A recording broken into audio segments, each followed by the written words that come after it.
Today we'll talk about how can you add two-step verification on your Telegram X app.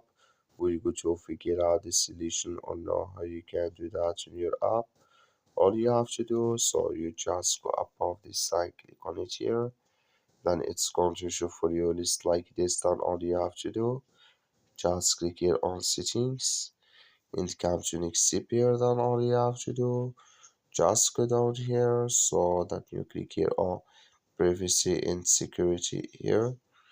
Then it's going to take you to this list. You click here on two-step verification and here click here on set additional here.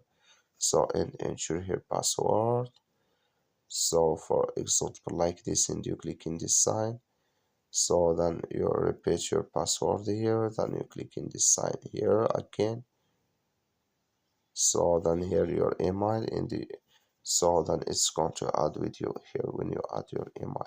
That's all. Thank you for watching. Don't forget to support us by liking and subscribe.